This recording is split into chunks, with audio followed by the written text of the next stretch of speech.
to everybody.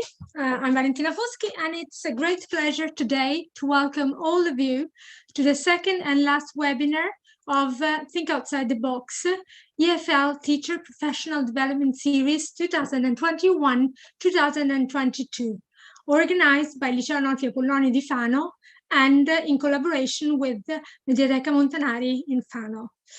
I need to tell you that I'm very happy to be with you today, and I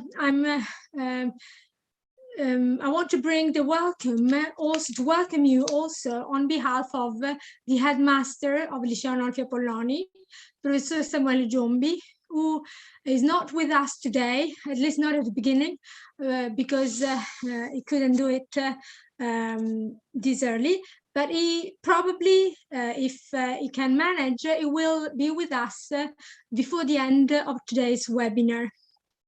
Now, I would like to start to, first of all, thank you again for being here. And I would like to start with thanking all the people who have collaborated in the organization of not only this webinar, but the whole series of these 5 years, because we are now this year is the 5th series of our webinars. First of all, I would like to thank, of course, Mediateca Montanari, and in particular, Dottoressa Valeria Patrignani, who is in charge of the library system of Fano, because we have had this long collaboration in the organization of these webinars. Then I would like also to tell you something for those of you who have never been with us before, to tell you a couple of things about Think Outside the Box. Now, Think Outside the Box is started 5 years ago, and it's a series of webinars where the name Think Outside the Box wants to summarize in a nutshell the idea of the whole project, which is to organize webinars and first before these last 2 years conferences with important authors, speakers, professors, to give us interesting hints and strategies to improve our efforts in our profession. On the other hand, they're also meant to give ideas and to also other teachers, not only teachers of English, but also teachers of other subjects who are interested in the English language, teachers who want to use the CLIL methodology, or teachers who would like to improve their knowledge of the English language, culture, and literature. Up to 2 years ago, and that's why I wanted to thank Mediateca Montanari, and I did it at the beginning. Up to 2 years ago, the conferences were held at Mediateca Montanari, which is this beautiful library in the center of Fano, and they were held in the Sala Ipogea. That's an amazing conference room, which is located next to the Roman remains of Fano, next to the Augusteum. And it is beautiful because within the library, within the conference room, it is possible to actually see the Augusteum with the bricks, with the brick columns, and it's really amazing. I mean, it's a fascinating atmosphere there. Now, of course, due to the pandemic situation, last year and this year, the webinars, the conferences had to be held online, and therefore they've become webinars. This is, of course, this could be a drawback, but on the other hand, it has given us an advantage, because these conferences were possible to it has made it possible to offer the possibility to teachers from other regions to attend the webinars. And therefore, we have had in this last 2 years so many participants, okay? And many of you were here with us also last year, and I'm happy to welcome you back with us, or even today. I wanted to tell you a couple of other things. One is that Think Outside the Box is, as you've seen from the invitation, on the Sophia platform, which is the platform for professional development series recognized by the Ministry of Education. Second thing is that from last year, since last year, the whole initiative has been organized under the patronage of the municipality of Fano. So we've got il patrocinio del Comune di Fano, and I'm very happy and proud of this because it is another recognition of the importance of our series. I wanted also to let you know that this is the 5th series, and we have been widening the range of important collaborations in this project. One is not only, I want to mention some of them, only to mention some really. Of course, there is this collaboration, long-lasting collaboration with the Macmillan Education, who was there since the very beginning with us, who has been with us since the very beginning, since 2017, and Mondadori Education as well, who joined us the year later, 1 year later. Then Cambridge Assessment English, Cambridge University Press, but also important language schools such as IH Milan or In Lingua School. Some important universities. This year we have widened the collaborations with universities, and you know the first webinar was with Professor Scudero Cattaneo, who is full professor at the Università Cattolica del Sacro Cuore in Milan. Also important organizations such as the Italian Virginia Woolf Society. We had as our guest speaker Professor Sabolchi last year, and who gave some a very interesting speech about Virginia Woolf, but also authors, writers such as Derek Allen or Paul Martin, just to mention some of them. And the topics have been always very, very wide, a wide range of topics, from literature to English teaching, to methodologies, to certifications. So I think there is, you know, there have always been lots of ideas and hints and really food for thought for all of us. Now I want really to thank also Macmillan Education for the collaboration in this initiative and for the collaboration for this particular webinar. And I want to thank Casimir Kukielka, who is the regional manager for Italy, Greece, Malta, and Cyprus, and some new additional regions starting this year. He's not with us because, as usual, he's traveling around the world. And but we've got also, I need to thank Romina Pifferi, who is the sales representative for Italy. And last but not least, Marco Camilletti, who is with us, who is Mondadori Education and Macmillan Education local agent for the Marche region. So if you need something about books, you can go directly to Marco and he will help you. Before passing on to Romina, I'd like also, of course, to thank Anna Hasper, who is our speaker, our guest speaker today. Anna is a trained ELT teacher from New Zealand, even if she's based in Dubai. So it's in the evening for her now. And I'm happy and I want to thank her for being with us, even though it is 9-ish, I think, around 9 o'clock in the evening for her.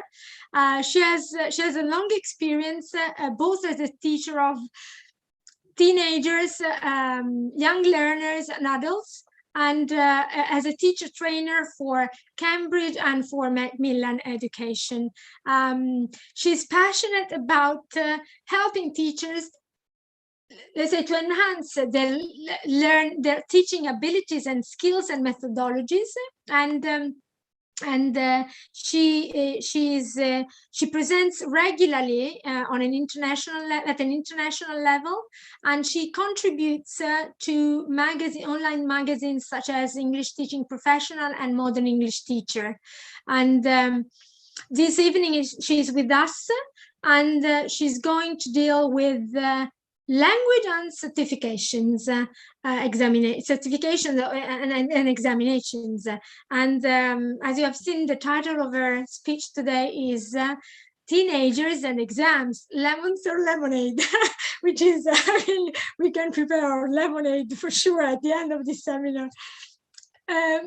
Now, this is funny because I like the title. I think it's quite catchy and you know, a kind of big question mark, but I think it's going to be really interesting because she's going to deal with the examinations. Examinations are really, you know, a pain for students because they're anxious, they're worried, and it's really something we as teachers need to investigate how to help them, not only to obtain top marks, but also to find ways of learning in the long term. So really learning methodologies and strategies to transform that continuous training for the exam into something more long-lasting and for them to use as a skill for their future. So I want to thank Anna Hasper, and before passing it on to Anna, I'm passing it on to Romina Pifferi, who is with us this afternoon. So welcome, Romina. Thank you for being with us, and I'll leave you to welcome our attendees, our participants. Thank you again. Thank you, Valentina. Thank you, everybody, for being here today. I would like to give you a quick introduction. I am Romina and I work for Macmillan Education. Probably some of you already know me because now I've been working for more than 2 years. I started in the middle of the pandemic, so unfortunately I wasn't able to attend the fantastic face-to-face events that Valentina and Marco organized before 2020, so before the pandemic. But I have worked with them since I've been working with them since the pandemic. We've been organizing events online, and I have to say that all the events we've been organizing are extremely interesting and well structured. So I would really like to thank, first of all, Valentina, Marco, and the library in Fano, and also I would like to give a short comment on this strange world that we are living on now, because it's true that now we are used to having online meetings, we are used to having webinars, and this is something that it has become normal, let's say, for everybody. And I have to say that this is just because of the flexibility of everybody. So it's really something we are grateful for, because Macmillan was able to, for example, invest in digital, invest in and also learn a lot in terms of digital materials, but also digital ways of doing things. And so it's all because of the flexibility that everybody showed. First of all, Valentina and the library, by organizing all the events in an online format that could be accessible for everybody. Mondadori Education, so Marco, because they always work with us, and we are very happy with this collaboration, and this kind of flexibility and innovative approach that everyone has had is really helpful when you try to overcome something that is bigger than you, right? So it has to say, I really want to thank everybody, and also since Valentina mentioned that there have been lots of topics related to these projects, I just want to agree on that, and I just want to add that all the different topics that we've been let's say we've been proposing, we've been suggesting, and then organizing are obviously connected to what's needed now. So what do the teachers need now in this particular moment after 2 years of the pandemic, and trying to move on, trying to go back to their, let's say, normal life, even if this is a new normal. So I really want to say that this innovation was able thanks to all the collaboration of everybody. So this was something that I really wanted to convey and express. Now I leave the word to Valentina again, just to have a little quick introduction, and then go over to Anna to start the webinar. Thank you, everyone. Enjoy. Thank you, Romina. Thank you again. Absolutely, flexibility is the key words nowadays, and I think it's going to be even more so in the future, not only for us, but also for our students. So flexibility is really an important word to remember. Now, I would pass it on to Anna Hasper, and just one another piece of information before leaving it to Anna, for all the teachers, because I got several messages. Okay, you will get the attendance, the certificate of attendance. Okay, not right after this webinar. Okay, it will take a while to prepare them. If you have registered on the Sophia platform, you will be able to download it directly there once the participations have been checked and the certificate prepared. All the others will get the certificate of attendance via email to the email address you've used to register. Okay, so do not worry, you get the certificate, all of you, being docenti di ruolo or non di ruolo, no problem. Okay, so thank you, everybody. Enjoy the webinar. It will be possible not only in the end, because Anna will ask you lots of questions. So please do write your answers in the chat. Okay, because it will be quite interactive as far as I understand. So thank you, Anna. It's over to you. Thank you again. We're listening. No, thank you, Valentina, for the beautiful introduction, and thank you, Romina, for inviting me as well to come and do another webinar for you all. And I just want to say thank you for being here, because that is absolutely the power, I think, from teaching online, that now we can connect all over the world and share our experiences. So lovely. Good. So I'm going to say welcome to all the teachers who are here. I see there's lots of people already. Now, I just need to give you a word of warning. If you see me looking at the site, it's because I'm trying to look at the chat box, because I don't see it in front of me.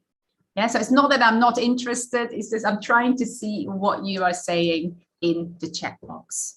So let me go and share my screen, and we can get started. Good. Just quickly checking, Valentina, can you share? Can you see my screen? Yeah. Absolutely clear. Great. Yeah. Wonderful. So as Valentina already said, we're going to talk about exams, and in particular about teenagers, And actually the title, Dave Spencer, who is the author of Gateway, we always work quite closely together. I do a lot of work for Dave on his teacher resources. And we were talking about exams. Did we enjoy it when we were students, or was it something we saw as negative? And I actually have to say, he came up with the title that exams can be lemons or it could be lemonade. So I thought that is a beautiful title. But I do want to tell you that it was Dave's idea to come up with that title. So we are going to look at exams and teenagers, but very quickly. I'm just going to give you my details here. Please connect if you want to on LinkedIn or Facebook at Teacher Train. If you have any questions that are maybe not so relevant to the session today, always feel free to just drop me a line, and I'm happy to support teachers. Because I'm a teacher myself, as Valentina already said. I'm actually a primary trained school teacher. So I taught little people before I went on to secondary, and then ended up working with mainly adults on IELTS and exam classes. And still I have a few teenagers, 16, so I don't know, there might be more adult-like at the moment, but yes. Then the other thing I would like you to know, I'm still working from home. We are going back, hopefully after the Easter break. But if something happens with the internet, please forgive me. I'll try to come back as quickly as I can. Yeah, so just be patient, don't panic. Maybe have a little stretch, because we're sitting so much behind that screen nowadays. So that'd be nice to just get up and stretch, and we'll be back. So good. So then a quick question for you, because I always start finding out something about my audience, but I didn't want to ask the same question again. Are you still teaching online or not? So I thought it'd be very interesting to know, where are you joining us from? Which room of the house are you sitting in at the moment? I'm in the second bedroom, because my husband is in the other bedroom, also on a Zoom call. So I'm in the guest room today. So I'm in a bedroom. Where are you? I'm very curious which room you are in today. Maybe you're in the office. Or maybe you're sitting in a different room. Feel free to type that in your, I think it's called the chat box as well on YouTube. Is that correct? Yes? Be really curious to find out. Yes, exactly. Ah, nice. Oh, Valentina, you're in your study. That looks like an office, right? Beautiful. Good. Oh, someone in the kitchen, living room. Good. I wonder if there are any other bedrooms. Yes. Oh, it's not just me then. Great. Right. The attic. So we're all in different places in the world, in our house, in different rooms, which is fascinating. I see actually quite a few living rooms, and my son's room, my child's room. Lovely. Good. It's quite nice that we all just make do with what we have, right? That is a creativity that I think is very typical for us teachers. So thank you for sharing that with me. Now, and then I have another question for you. This one is very easy. You can give me a 1, 2, or a 3.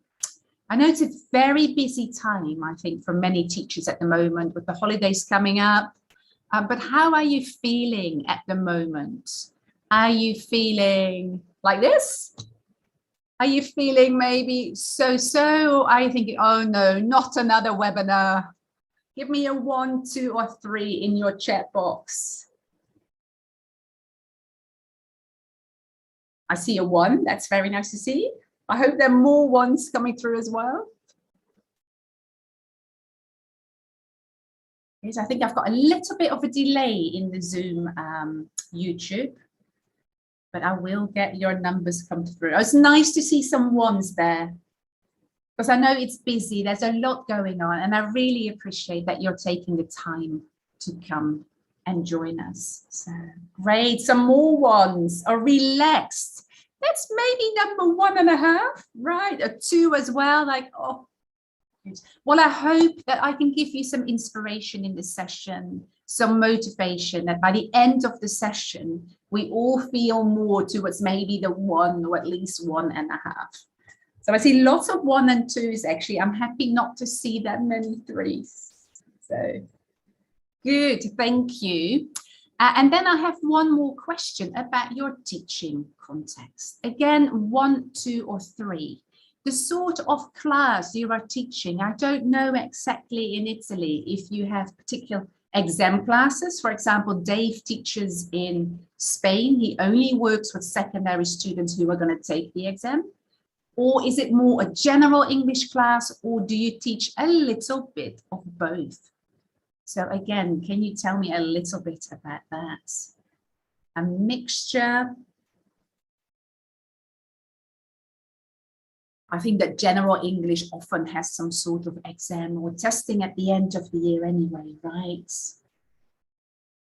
Yes, I can see another mixture there. Lovely. Good. Mostly mixtures, it looks like. Good. So there is some general English, which is maybe less stressful. And then usually, maybe, I don't know how often, 2, 3 times a year, there might be focus on testing. And of course, if you're in that grade 12, for me in Dubai, we very much focus on that exam with our students because we want them to succeed. So good. So mixture, most of you. Beautiful. So what I want to do in this session today, I want to explore a little bit about exams. Yeah. I'm not going to ask you what they are because I think we all know, but just have a think about the concept of exams. Then I like to step in our learners' shoes because I think as teachers it's very important that we are aware of what our students actually feel, what they are going through. Not only in the general English class, but particularly when they're working towards an exam. Because for many of us, it's so long ago that you've actually sort of forgotten what it felt like to be under that pressure, to be working towards something that could be a life-changing result. And then we're going to really focus on how we can prepare our students for exams and zooming in particularly about how we can manage or help them manage their emotions and stress levels so they can actually perform to the best of their abilities during that exam year, in the preparation, and also on that exam day. Any questions, feel free, like Valentina already said, to put them in the chat box, but also feel free to keep them to the end, and I'm happy to talk about any questions you have. So good. So that is the plan. So I think we better get started. And of course, as always, I have another question for you. If you are working with learners that you prepare for tests, final tests or exams, I'd like to know on a scale of 1 to 5, how confident or how comfortable you feel about preparing your learners for their exams or their tests. Is that something you feel, yeah, I'm very confident? You can give me a 5 in the chat box. If you feel, oh, maybe I'm so-so, you can give me a 3. If you say I'm totally not confident, you can give me a 1 in the chat box. And there is no wrong or right answer, remember. This is just how you perceive this teaching journey. Good, I see some 3s. That's the so-so. That's always a nice one. That's like just sometimes I feel comfortable and confident, sometimes maybe a bit less. I think it's a very common feeling for all of us. Some 4s. Sorry, I need to lift my glasses here. Some 3s. See, this is all this zooming that has done it to my eyes, I think. A 2, a 3. Okay, so a little bit of a mixed bag. Yeah. So thank you for sharing. I appreciate that.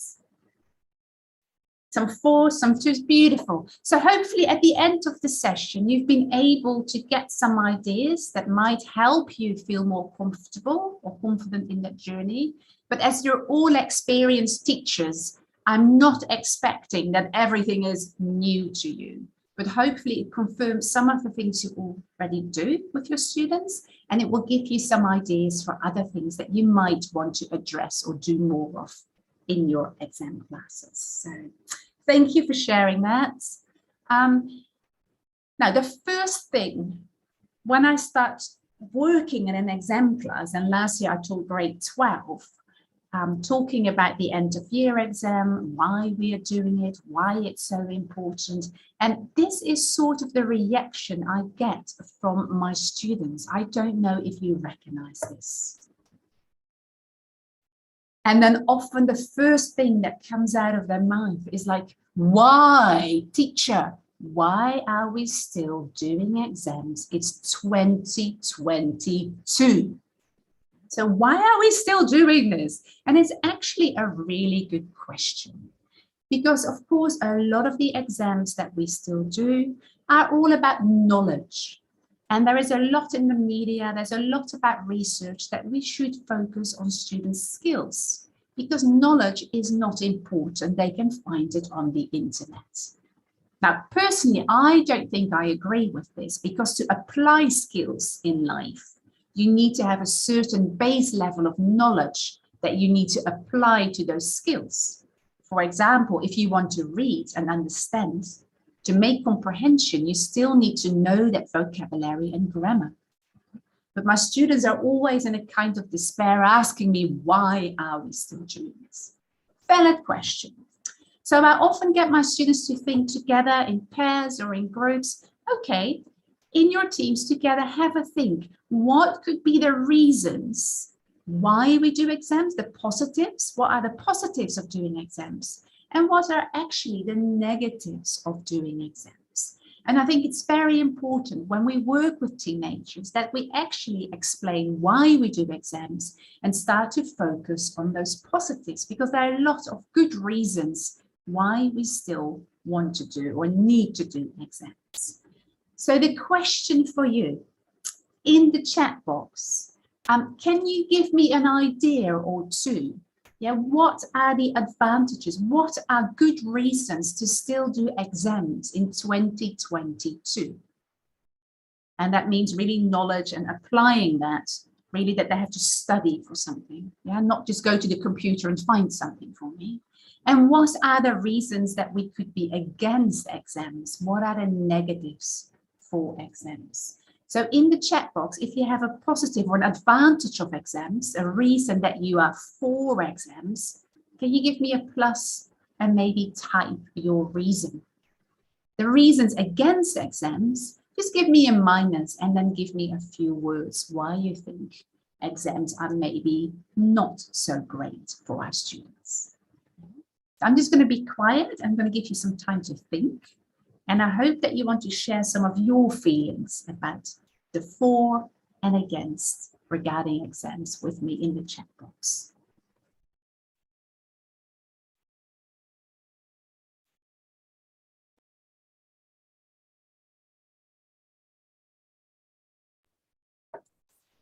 Oh, great, I can already see some answers coming. To improve skills as a for. Lovely.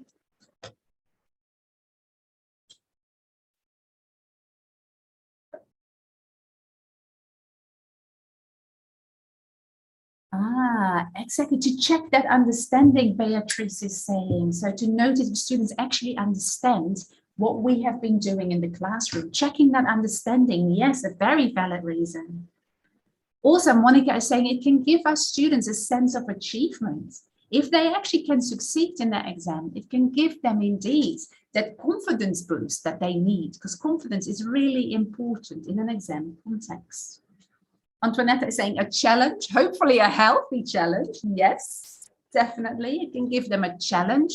And remember, a healthy level of challenge is really important for our students. We don't want to make it too easy. That means the brain is not being challenged. There's little learning happening. If we make it too hard, the brain goes into panic mode. There is no learning happening either. So we really have to find that +1 of pressure. Yes. Okay, so face some challenges to access the skills, to assess that, to check knowledge, to assess the competencies. Beautiful. To strengthen the motivation. Thank you, Gusi. Yeah, again, skills, Anna, thank you. Patricia, I like that. I can't find any reasons. They are just part of life. And I think that is very much true. Like it or not, they are part of life. But if I say this to my students, they're going to go, yeah, but you're not taking it, teacher. And so I very much agree. And that is something our students need to understand. Being able to develop the skills to take exams is actually a life skill in that way as well. To test their level, to make them feel confident. I think there's loads of excellent reasons there. Great, thank you. I'm going to show you some on the screen and have a think as well if this actually resonates with you. I think a really important reason for exams is that we find in research particularly, it's regarded as a good thing because it really keeps the school system accountable. Yeah, so lots of students pay quite a lot of money to go to school, or they pay money to go at a private teacher and develop certain skills. And it really keeps us accountable to actually instruct learners properly. And also, like you already said, to evaluate students' level of performance, to see what they at the moment understand, what they still need to develop, to show strengths, progress, and also identify areas that maybe need more work in the future.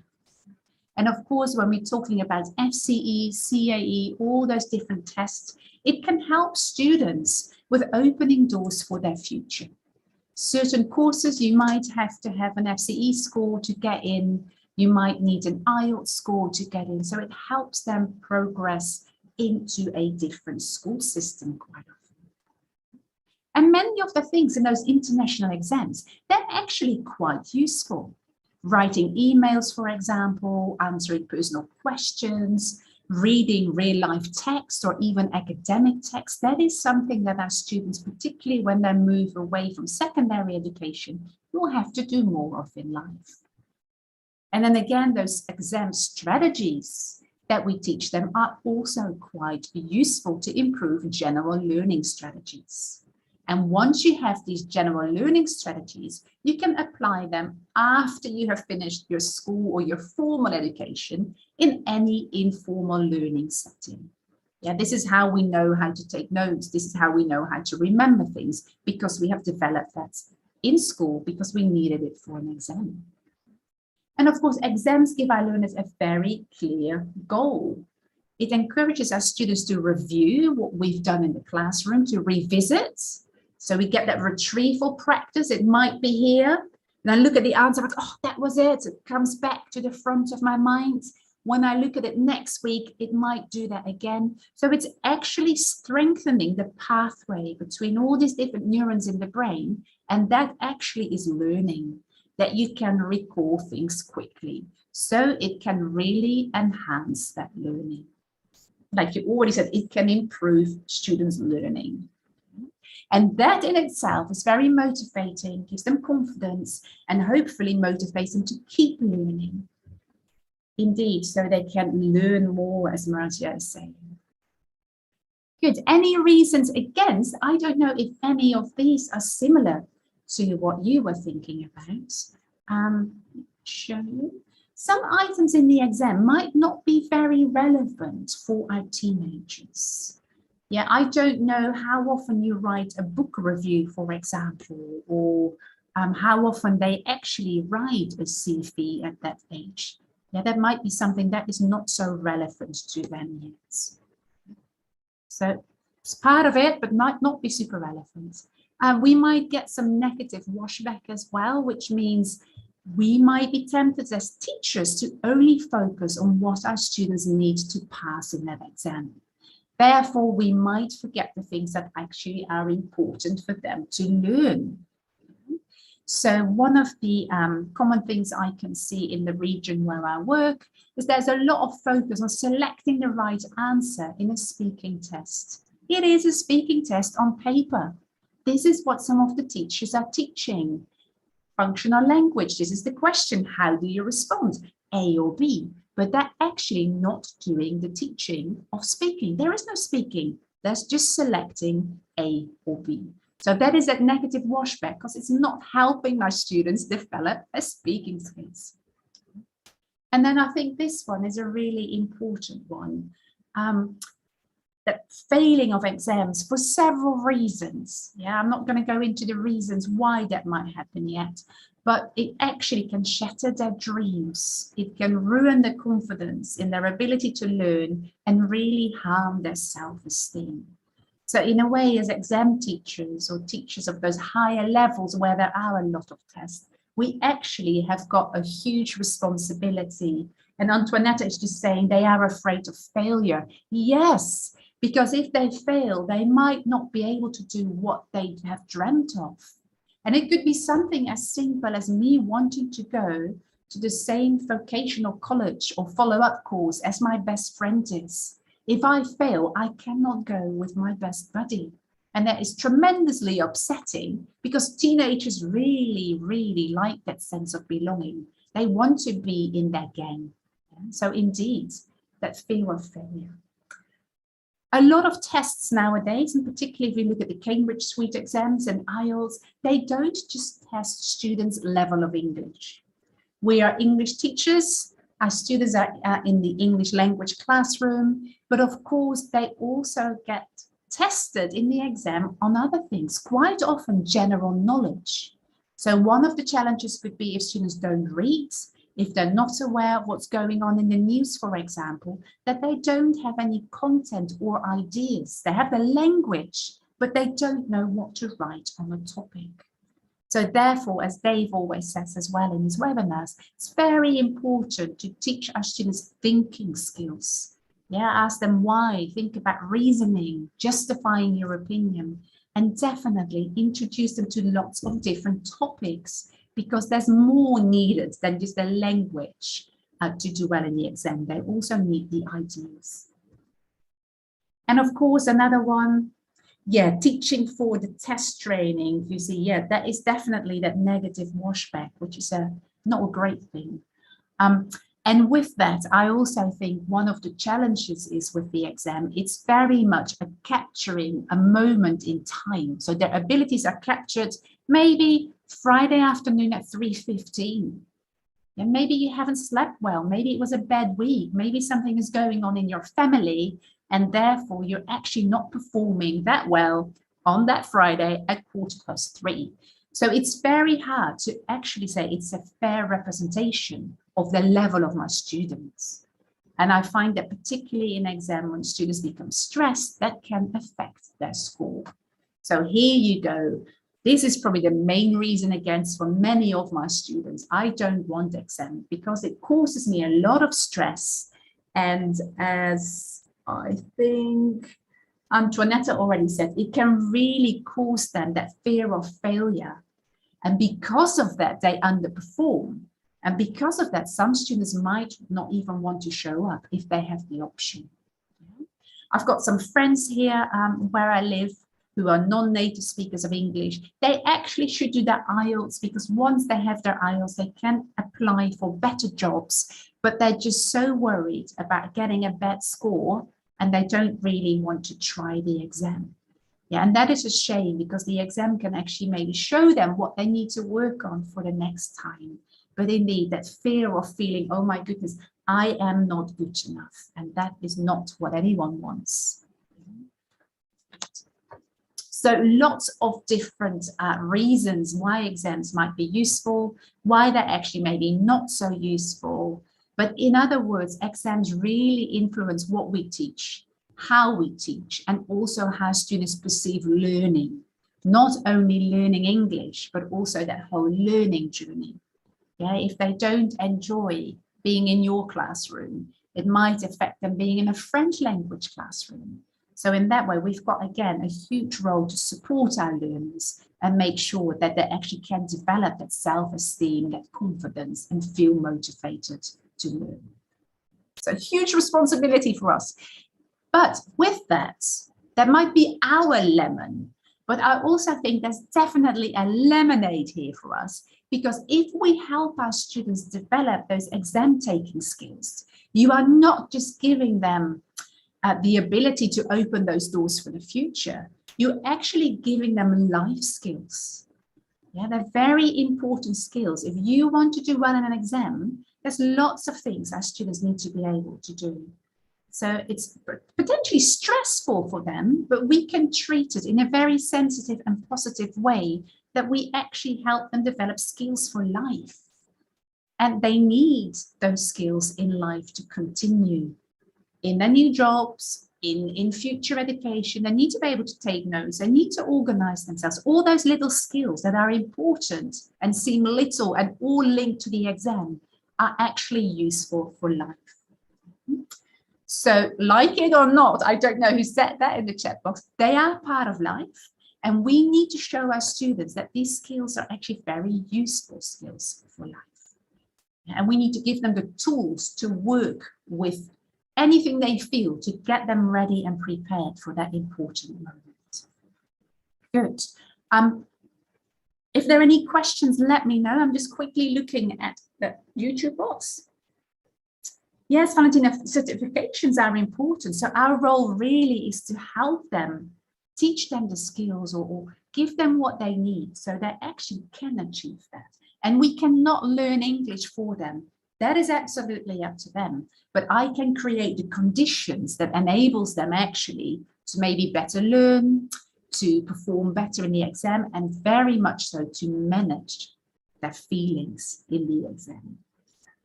Good. So let me move on to us going back in time. Like I said before, I don't know, when was the last time you took an examination or did an exam, a certificate course? When was the last time you had to do an exam? Can you let me know in the chat box, please? I'm very interested to hear about this.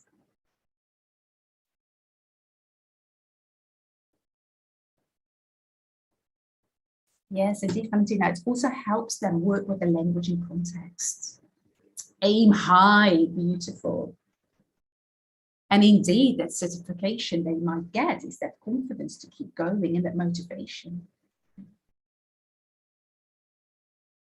Okay, the last time I did an exam is very, I don't know, a long time ago.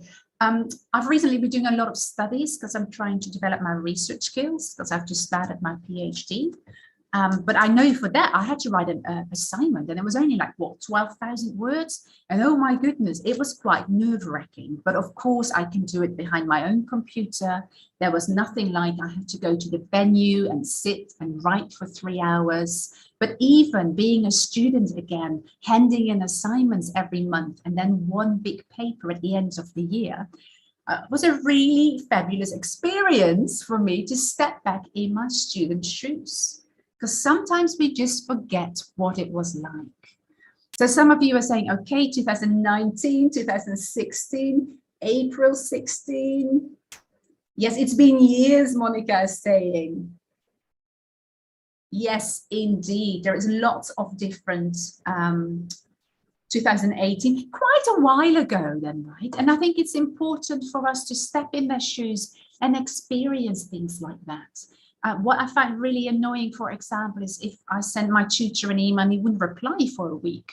So now, as soon as I get an email from my students and I'm busy, I might say I'll reply tomorrow. But at least they know I have received it. So it actually gave me a bit of empathy to step back in their shoes.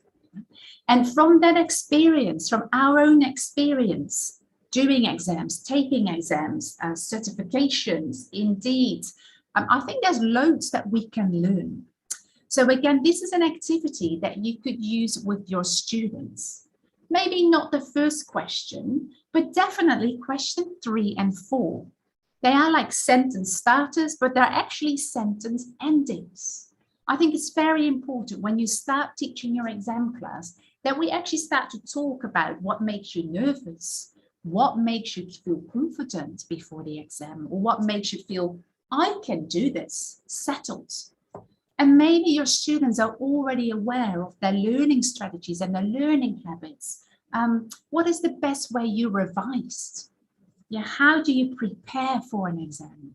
So just to give them little sentence starters or sentence endings like this, they can finish it. And then they can actually turn to the person next to them and have a chat about how do they prepare, what makes them nervous, what do they do to feel more confident. Yeah, so I don't know if you want to pick one of these and answer it for me, because I'm quite curious. But I use this with my students at the beginning of grade 12. When we get together, of course, we do diagnostic testing because I need to know, or needs analysis, I need to know where my students are at that level. But I also want to face your fears. What are you worried about? How do you learn best? So one thing for me that helps me feel confident before an exam, of course, is to be prepared. Yeah, so I know that I gave it as much time as I could, and I actually put the effort in. Because some of my students write their notes, but then they don't do anything with those notes. That's not what we need. And then, of course, as well, you might have your own weird habits. And one of my strange habits is whenever I have an exam or an oral examination, or I need to go and write an exam, I always need to go to the bathroom before that and want to brush my teeth. Don't ask me why, but for me, that is that moment that I look in the mirror, I'm brushing my teeth, I'm like, you can do this. You've given it all you can in the preparation. Why would I not be able to do this? So for me, that is a sort of facing my fears, facing myself and saying, you're good enough to do this. And that is just a very strange example, but for me, it works. The most unusual exam, Romina, Chinese. Oh my goodness. That looks very challenging with all the different characters. Wow. Is it written or is it spoken? Wow. I love Chinese. Both, actually. Both. Well done on you. So it's definitely the most unusual exam I've heard about most recently. Good. So just find out for your students what makes them nervous, and maybe we can actually help them with that. Things that make me nervous, I know, is loads of people around me before I go and do my exam, because they're all with their notebooks and their things. I'm like, I can't face that. I just stay in the bathroom or I stay outside the building until I have to go in, because I don't want to get their nerves as well. It's enough to calm my own nerves. So this will help you to get an insight in your students' feelings, which is really important, I think. Yeah. Having to wait a long time. So Patricia is sort of feeling the same there as well. And you see the most unusual exam, when your German teacher fell asleep while you were speaking. Oh my goodness, that must be quite unsettling, because you probably think it's me. It probably wasn't. Oh my goodness, that is definitely very unusual as well. Yeah, so thank you for sharing. So this activity, adapted as you see fit, but figure out their feelings and their thinking about the exam. Because when we look at preparing our students for exams, I always say we need to sort of create a little toolkit or toolbox, whatever word you want to use for our students. They need to have all those tools in the box, and they need to be able to select whatever tool they need whenever they need it. So we need to give them the tools that they can use, the skills to use them, and of course, the decision-making process. When will I use it? How am I going to use it? Yeah, so I tell students about my weird toothbrushing habit and they laugh at me, but then others afterwards, sometimes I get a message, oh, teacher, it was really, really helpful, because I go to the bathroom before the exam, if you go to a large hall, for example, and I just brush my hair, something like that, as long as they find their own coping strategies. So before I continue, I'm very interested in what you think we teachers should put in that toolbox for our learners, so that they're very much enabled to succeed in that exam. Yes, I'm going to give you a minute to share and think back to your own experiences as a student in 2019, 2016. What lessons have you learned that were useful for you, that we could feed forward and pass on to our students? And they can choose if they want to use that or how they want to use that. Yes, so please, in the chat box, can you share some of those tools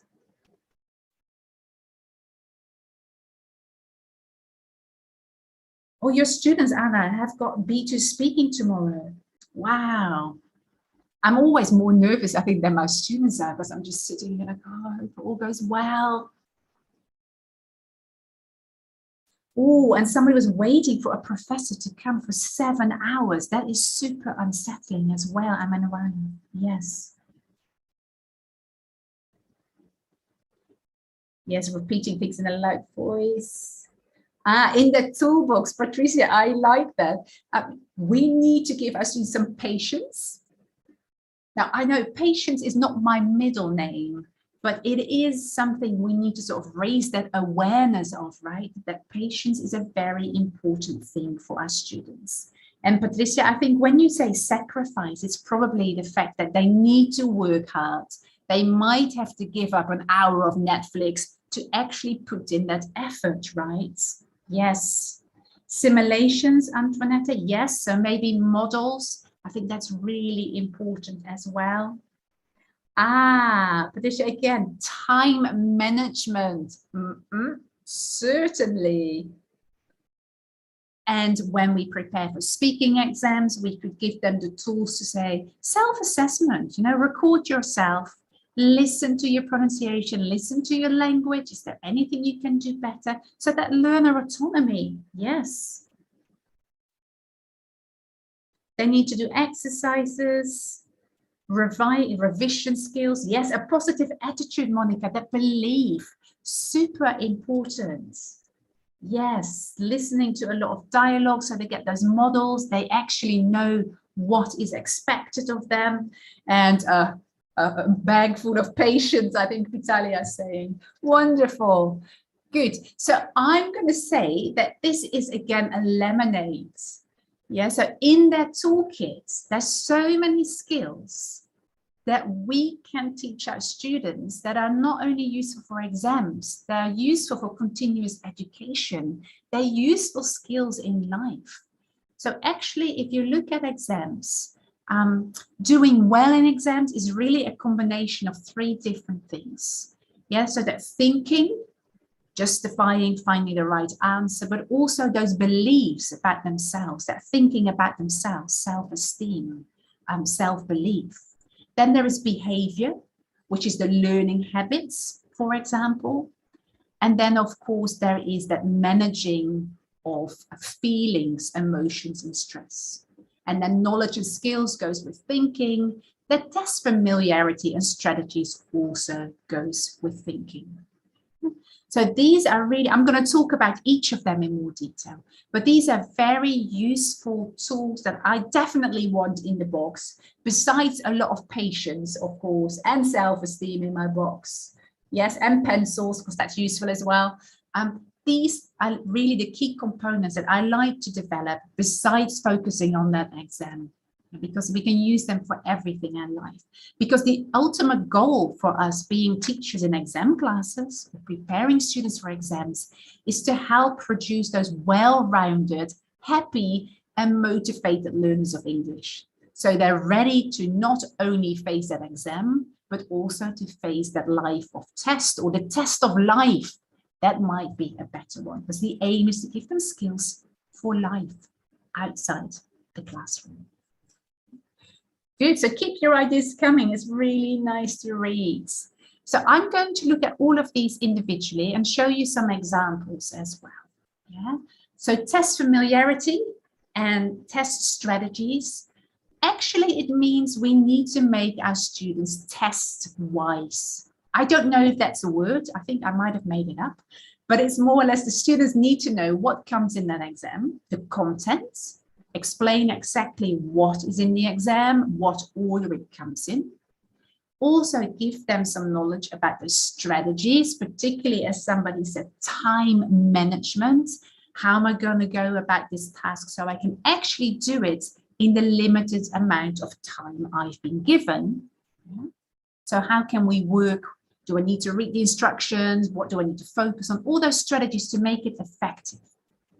And then the third one I would say is definitely we need to explain how they are going to be assessed, the evaluation criteria or the rubric, whatever word you want to use. And it's really important for students to know how they're going to be assessed. Now, you've probably seen this if you do FCE. Beautiful. It is in most Cambridge books. You can download it on the website. It's in all the exam books. But this, I'm not sure how helpful this is for my students. So with the evaluation criteria, I think our role as teachers is to make them student-friendly. Think about how can you translate this in a student-friendly way, because this might not help them. So indeed, somebody wrote before, give students models, examples of what good speaking or good writing looks like. A modeled approach, that's absolutely invaluable. Yeah? And Maria saying practice makes perfect. You know, I like practice makes permanent, because I believe I'm never going to be perfect, and that is absolutely all right. Because perfectionists, and I think I still am a little bit one of it, but I'm slowly graduating, becoming less perfectionist, it actually causes more stress in life. So I would say practice makes permanent in the brain. Very important.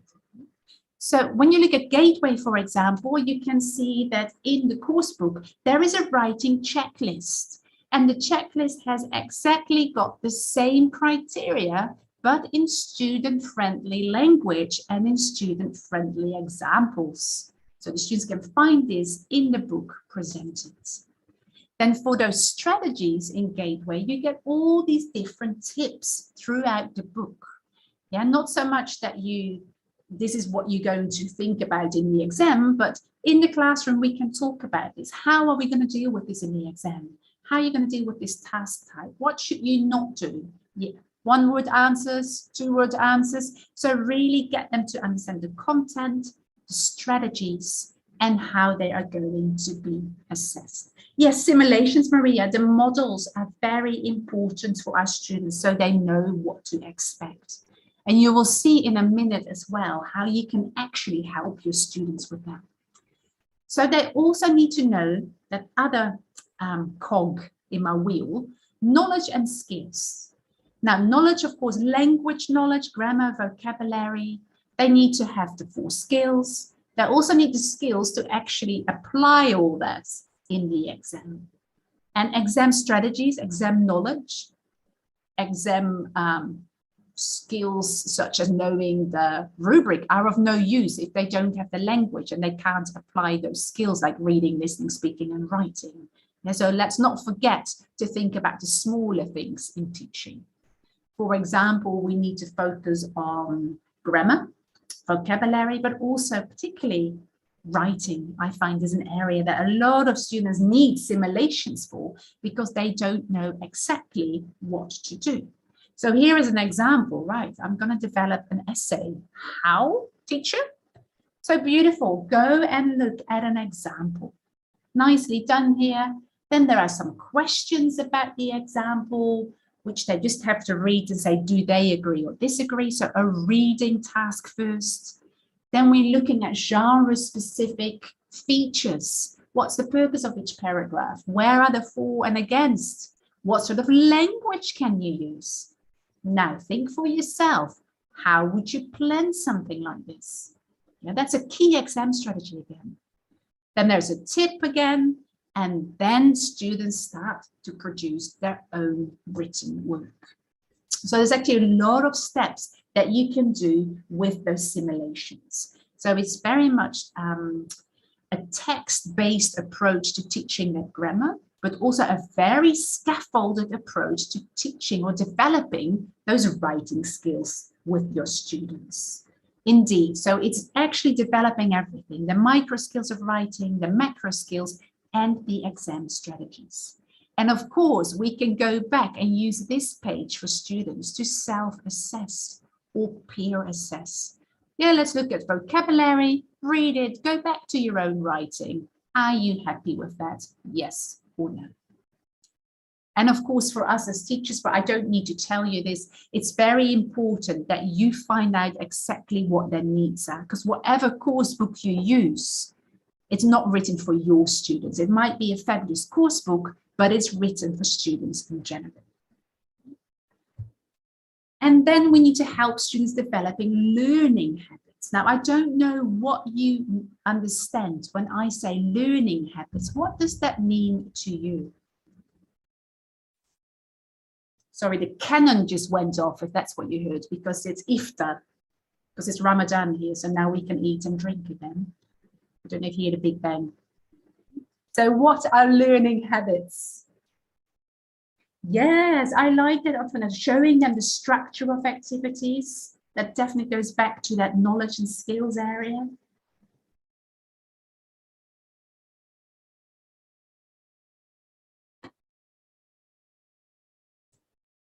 Okay, so learning habits. Actually, if you want to describe it, it's sort of the methods and means of obtaining that information, but also storing that information in your brain. Yeah, so how you organize all your learning efforts, how you develop those skills, how you remember the vocabulary. It makes learning easier to manage if you have strategies. How do you record that vocabulary in a journal, for example? Yeah, so students' learning habits are really important because it can help them improve the method of learning and therefore can really improve the retention, the remembering of all those new words they need in the exam. Yeah, the way we learn, Valentina, indeed, how we can help them learn quickly and effectively. I can do a whole webinar on that because it's not about underlining, which I still love, or highlighting. There's actually a lot of research that the brain doesn't really like that. The brain likes quizzes because it's a bit more difficult. The brain likes forgetting. So there are lots of strategies that you can read about what are actually good learning habits. But in general, I teach my students these learning habits. And again, I very much believe that these are things they can take further in life, in anything. Yeah, even in your job, in your sports, you need a schedule. You need to create the right environment. You need to train your brain, particularly when you study and it's about knowledge. It's about yoga, yeah, you train your body. My students need to know that sleep is really important. Don't watch Netflix till 3 in the morning and then come to school at 8. Does not work. And I often recommend that they find a study buddy so they can ask questions, they can help each other if there are any challenges. So indeed, Francesca, each student needs to find out what works for them. But I will say that number 4 and number 1 are incredibly important. And particularly sleep, I find a challenge with my grade 12 learners who are literally up till 2 in the morning and then come to school at 8. How is your brain going to work if you haven't had the rest? Because the sleep is so important as well. Yeah, so yes, and making a schedule, I think, is really important. Time management. How are you going to get ready for that big day? But they need to find what works for them. Agreed. And one thing, learner autonomy, we were talking about now in Gateway, there is a video, a grammar video. So a nice thing here that you can say, okay, for homework, they're going to watch this video. And then in the class, I come back and I check their understanding, asking some concept checking questions, and then we go and do the practice before we do the production. So the teaching or presenting, if you want to call it that way, actually can happen at home. And learner autonomy, I think, is a really, really important thing for students to develop. And if they have their study buddy, yeah, they have sort of a responsibility partner, because together we can say, we're going to write 50 words of the essay tonight. Yeah, so tomorrow when I actually come back to school, I need to show my buddy that I've done it. So you keep each other responsible for that. And so that's why study buddies can be helpful as well. Good. And then, of course, thinking skills and beliefs. And we already spoke a little bit about the thinking skills. Students need to often justify opinions in exams. It's no longer, right, just give me an answer. There might be an essay. They might need to say, do you agree or disagree? They might show advantages and disadvantages. So students really need to develop their reasoning skills. And that is something we can actually work on in the classroom by telling them that it's okay to voice your opinion, because that's not something all students are maybe allowed to do at home. but it's very important that we encourage her in the classroom in a nice and polite manner, of course, and also get them to think. They often make statements. Yeah, oh, this is ridiculous, teacher. Okay, why? Tell me why, because that is really, I don't mind what you say, as long as you can justify what you say to me. Yeah, so as you can see here, there's some examples about should school start later to allow teenagers more sleep? And they love this. Yes, and they're very good at saying why, because it's relevant and meaningful. But if the question is not there, you can create your own question students find interesting and get them to support their answers there as well. One activity I absolutely love is what makes you say that? Yeah, so why were my students doing the wrong activity? Because they misunderstood the instructions. Why did they misunderstood the instructions? So we keep on asking why? Yeah, so we actually find a good reason. And we're digging much deeper in students' learning experiences and developing that knowledge of the world, because it's not so simple.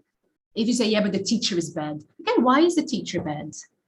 Because they can't teach grammar. Okay, why can't they teach grammar? Maybe they haven't been taught how to teach grammar in the way that you expected. So we actually can deepen our justifications by this activity. It's called 5 times why.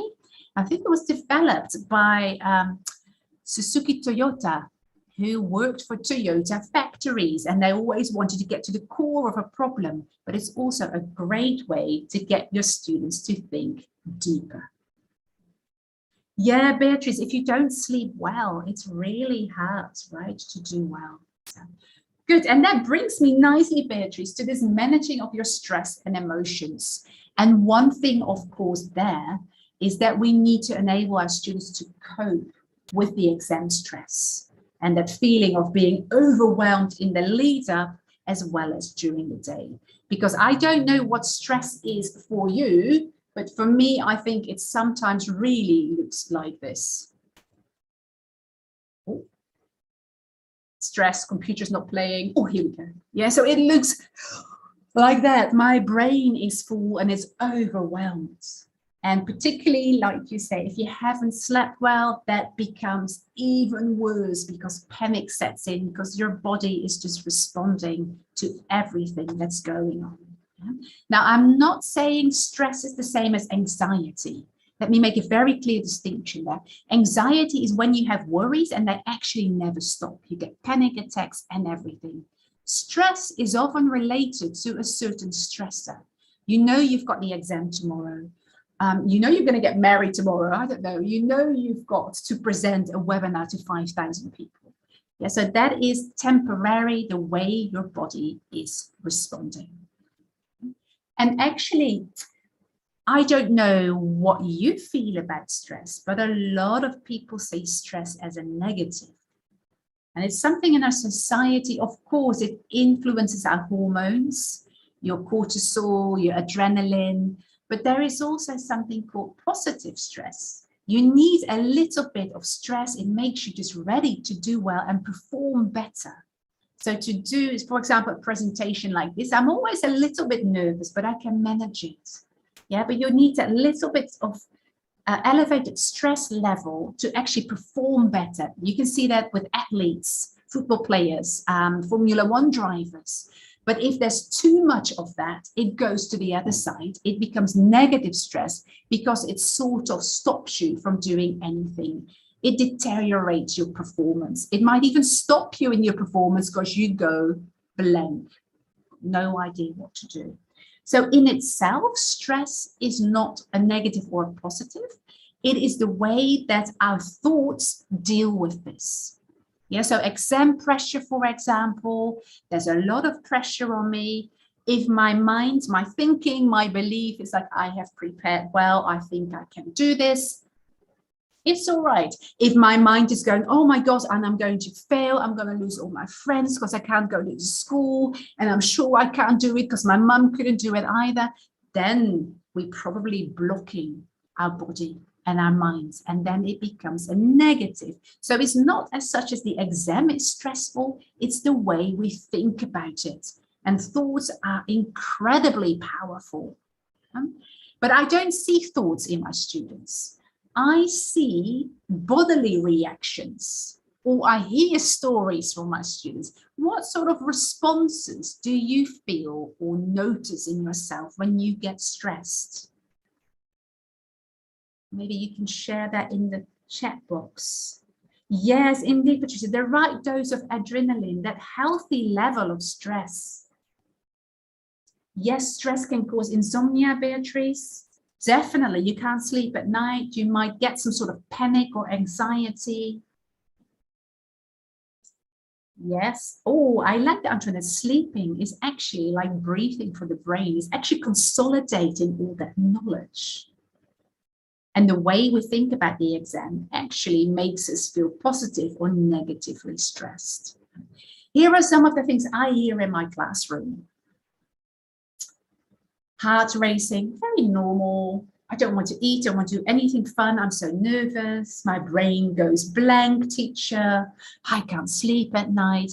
And this is all very simple to explain because our brain, it's a beautiful thing. It's an amazing organ, but it actually is programmed for the past.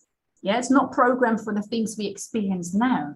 So in the past, when something was perceived as being a danger for my survival, stress hormones would start triggering. And that means you start sweating, your heart start racing.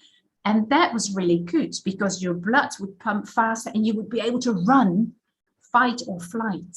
But our body or our brain is actually quite confused. When I get stressed about an exam, it's the same hormones that start going, even though it's not a life-threatening situation. My brain doesn't know that.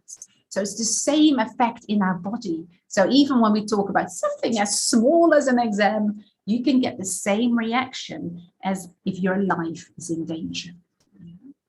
And I think there are two very important things that we should be aware of when we work with students there. Yeah? That for them, let me know what you think. Dealing with stress responses is harder for teenagers than for adults. True or false? Paula, mindfulness, not too much adrenaline, yes. So dealing with stress for teenagers, is that harder than it is for us adults?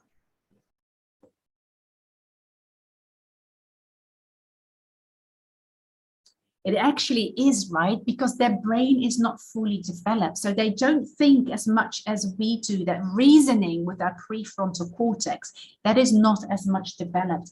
They really think with feelings. That overpowers everything. So to tell yourself it's going to be okay, if that feeling kicks in like, oh, it's not going to be okay, that is so much stronger. So stress feels a lot stronger for our teenagers than it feels for us because we can regulate our emotions much better. Yeah. So the first one is actually true. The second one, I'd love to hear your opinion. Do you think that exams are perceived by teens as the top cause of stress in their lives? What do you think? True. I see a lot of truths. Totally true, Carla's saying. True, true. I was unpleasantly surprised when I read this because I thought it's probably social media and the likes on Instagram. But actually for teenagers, loads of stress is being caused by the fact that they need to do exams, particularly because exams are such high stake nowadays, right? They are important because it's very competitive. What do people think about me? My parents' expectation. It's completely out of my control. So there's all these thoughts going to their brain that really means that exams are a high stressor for our learners. And therefore, we need to make sure that they actually learn that self-management, so social emotional learning, is super important for our students. If you want to know more of this, casal.org has a lot on social emotional learning and activities, but also in Gateway, for example, there are pages that try to develop students' confidence and self-esteem because that's so important for them. And here it teaches them mistakes are good, so important. Celebrate your achievements, so important. And with that, I think we have a little bit more to do as well. We need to help our students spot the signs. How can I manage stress if I don't know if I'm stressed? Because maybe this is always how you feel. So we need to help learners focusing on the physical signs of stress and the mental signs of stress. And one thing that I try to figure out with my students is very much try to discover, are you using unhelpful thinking? Unhelpful thinking, I'm just going to show you what that could be, is very much like all or nothing. Yeah, it's good or bad, black and white. It is also overgeneralizing. Oh, I didn't get a 6, so I'm bad and this, and I'm bad in everything else I study at school too. They're magnifying something that is small, that becomes a catastrophe. They're jumping to conclusions. Yeah, oh, my teacher didn't email back. Oh, she probably hated my assignment. That is not helpful. Those thinking styles are not helping students to calm their minds. Yeah, we all make mistakes, and mistakes are welcome. As somebody just said in the chat box, they're a way of learning. And this is something we need to teach our students. Don't make those exam results personal. No, it's about your performance, and it's not permanent, it's about now. So guiding students there in their thinking styles. Yeah, because unhelpful thinking is the worst thing. I think I've done that. I did that for years. And in 2011, I read a book which was Mindset by Carol Dweck. And then I started to realize, oh my goodness, this is not helping me. Don't be a perfectionist. I'm still working on it, but that's not helping. Get our students to talk about it. If they are worried about exams, share it. And maybe you want to do an activity, as I said before, those sentence starters or sentence finishers.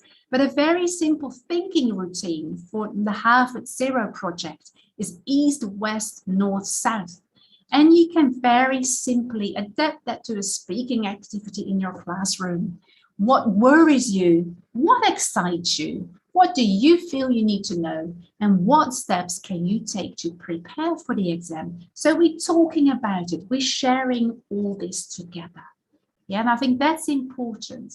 The positive thing of COVID, it has brought this out in the open. We can talk about our stresses and worries and mental health. Let's normalize that a little bit more with exams as well. Let's talk about it. You're not the only one who feels worried. I felt worried too. And then what you already said in the chat box, very much you are in charge of your thoughts, of your beliefs, of what you think about yourself. Yes, Beatrice, the black and white thinking for students, even for adults, that is a process we need to develop, right? So we need to make sure that our students believe in themselves and actually have that positive mindset, a growth mindset. You can develop your skills. It's not, I can't do it. I can't do it yet. I made a mistake. That's okay. Yeah, mistakes help you to learn. So really teaching them that empowering approach to learning. Put the effort in, you will develop. It's not that your IQ is fixed. It's not that you're going to have this score because you're born on this day. And we can develop our brain. Plasticity, we can learn. And then one thing as well, I get my students to reflect at the end of the week or at the end of a study period. Write down some positives. Write down 5 things you've learned this week and you feel happy with. And maybe the 3 things you feel confident about now. Okay, there might be 3 things that you haven't got yet, but you understand a little bit more already. So really promoting that positive feedback, celebrating of achievement, so that helps them hopefully build confidence. I say get a little journal or sticky notes or in a e-portfolio so they can actually see how they develop over time. Yeah, because we don't just change that mindset. It takes time. And then the last thing, I think, I don't know, but my brain can definitely look like that. Yeah, mad, very messy. My mind is full instead of mindful, which somebody wrote. in the chat box. There's too much going on in my brain. So I need to teach my students to calm their brain. And there are loads of simple activities. Now you might wonder, the food meditation, give students a raisin or a date or a blueberry, get them to get something, a piece of chocolate, and really mindfully eat. If you type this in online, mindfulness food meditation, you find how it works. They're really focusing on the moment, and your brain cannot be distracted because you're trying to feel the texture, the flavor, the shape, and it's really focusing you on now, and that calms the brain. 5, 4, 3, 2, 1 is really pausing in and tuning into 5 things that you can see, 4 things that you hear, 3 things you can touch, 2 things you can smell, and 1 thing you can taste at the moment. So again, it's going inward, and it helps you calm the brain because you have no time to get distracted. And of course, body scans. Yeah? Now, if you want to know more about this, there's some beautiful websites, which I'll definitely, you get this presentation, and mindful schools. And my mother-in-law actually is a mindfulness teacher. They provide so many good activities for teenagers, for exam stress, for younger learners, but also for us adults. 3-minute activities that they just actually scan and check in how they feel. There are different apps as well that you can use. Action for Happiness is a lot lighter. It's not mindfulness, but it's looking at celebrating the positives, the good things in life. And that can actually also calm the brain. Stop worrying, look about what's going well. Because learning is very much managing emotions, thinking, and behavior. So, coming to the end, making lemons out of lemonade. Oh no, making lemonade out of lemons, sorry. We need to help our students be prepared for the linguistic side of the exam, but also for the exam day itself. We need to make sure that they have the knowledge, the skills, the strategies. And besides that, we really need to make sure that we create a culture of mistakes in the classroom. Mistakes are welcome. It is okay. You don't need to be perfect. You just need to be good enough. That already can really relieve so much stress for some students. We need to develop that stress toolkit so they can actually calm their brain. Yeah, so they know that they have the power of control over their minds. They know that they can talk about it with you, but they also can notice the signs for themselves. What stresses me out? How do I know that I'm stressed? And very important, self-care. Yeah, take care of yourself, and if needed, ask for help. Make sure that they know they can approach you or a school counselor. And the last thing, I think that is also something our students need to know. Life will always be stressful or have stressful moments, but a little bit of stress can actually be definitely to your advantage. Yeah, because it can push us just a little step further than what we normally do. Look at athletes, look at sports people, look at people studying. And in the end, I'm going to let you read this quote from Dave.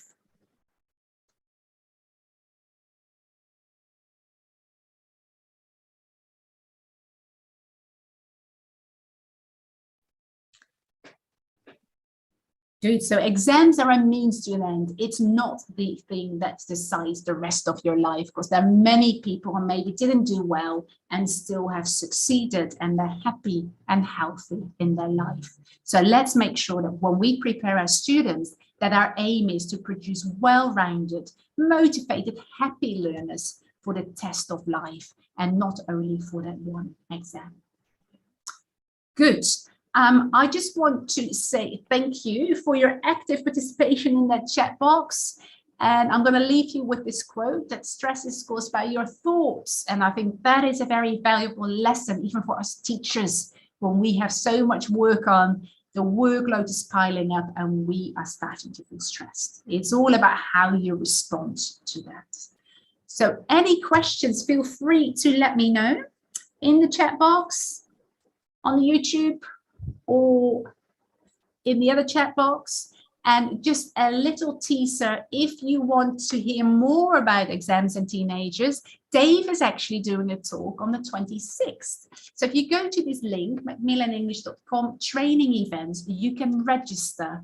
And he's doing it twice, at 10 UK time and at 9:30 in the evening UK time. Yeah, so come and have a look and join Dave talking about exams and teenagers as well. So good. Oh, Anna Marie, that's nice. The motivational push. Yeah, a little bit of stress is useful. I find that too, but it can't be too much. Good. Any questions? And let me know. Other than that, I can just say thank you for being so active in that chat box. Oh, thank you, Anna. Thank you, Antonetta. I hope it was useful. Yeah, there were not hundreds of activities, but hopefully some things for you to think, oh, I might research this further, and I can start using that. In the PDF I'll send from the webinar, you get some more activities that you can have a look at. The worry tree, for example, some simple things that you can use with your students. So thank you for being here. I really enjoyed it, and thank you for being so active in the chat box as well.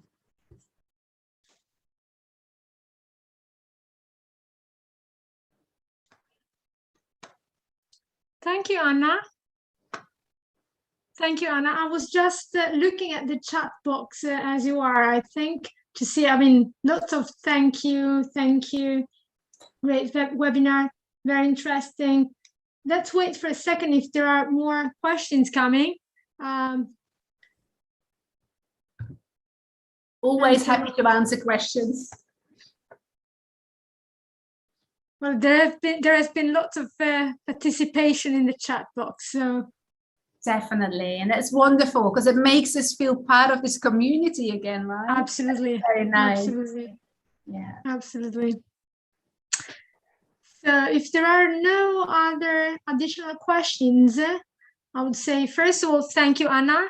Thank you for this inspiring webinar. And thank you for being with us. I know that it's nearly night there in Dubai.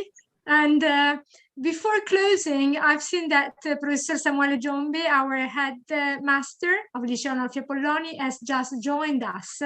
So I would like to pass on to him for his welcome. And I really appreciate that he's here because I know he was busy. So thank you, Anna. Thank you, Romina. Thank you, Marco. Professor Giombi, le passo la parola. La ringrazio moltissimo di essere arrivato in tempo. Grazie mille. Sì, grazie. Sono io che ringrazio voi. Mi scuso per non essere potuto essere presente fin dall'inizio, ma avevamo una serie di cose. Ringrazio davvero molto. Non ho potuto ascoltare le relazioni, gustarle, perché appunto mi sono collegato solo poco fa. Ci tenevo però a essere presente per ringraziare anzitutto chi ha organizzato, concepito questa iniziativa, cioè la professoressa Foschi, un'iniziativa a cui la scuola tiene molto, anche se quest'anno l'abbiamo realizzata, come dire, con una quantità di impegni e di appuntamenti minore rispetto al passato per tante ragioni, ma non volevamo venir meno a questo appuntamento.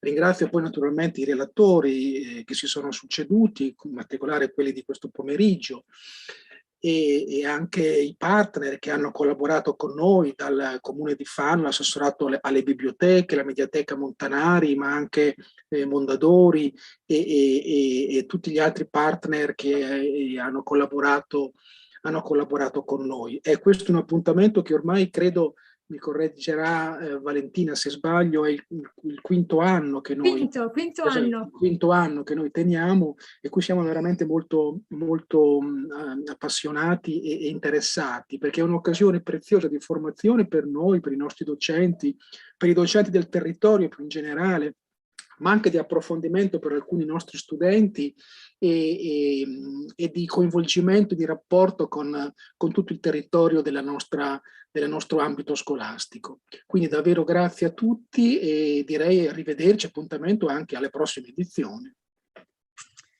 Grazie professor Giombi.